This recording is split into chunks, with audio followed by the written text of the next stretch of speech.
যুক্তরাষ্ট্র থেকে রেমিটেন্স পাঠাতে হলে এবার দিতে হবে অতিরিক্ত 5% কর। বাণিজ্যে পাল্টা শুল্ক আরোপের পর যুক্তরাষ্ট্রের প্রেসিডেন্ট ডোনাল্ড ট্রাম্প যুক্তরাষ্ট্র থেকে অভিবাসীদের প্রেরিত রেমিটেন্সেও 5% কর বসানোর প্রস্তাব দিয়েছে। One big beautiful bill act নামে হাউস বাজেট কমিটিতে অনুমোদিত আইনের আওতায় এই কর আরোপ করা হবে।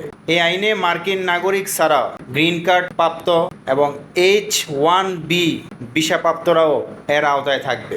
এই আইনটি পাশ হলে বাংলাদেশের বৈধ পথে রেমিটেন্স পাঠানোর পরিমাণ কমে যেতে পারে বলে আশঙ্কা করা হচ্ছে। 24-25 অর্থ বছরের মোট রেমিটেন্সের 18%ই যুক্তরাষ্ট্র থেকে প্রেরিত, যা মোট রেমিটেন্সের বিশাল একটি অংশ। যদি এই 5% কর আরোপ করা হয় তাহলে বৈধ পথে রেমিটেন্স পাঠানোর হার কমে যাবে। হুন্ডি বা অবৈধ কোনো মাধ্যমে রেমিটেন্স পাঠানোর সংখ্যা বেড়ে যাবে, যা দেশের জন্য খুবই ক্ষতিকারক বলে মনে করা হচ্ছে।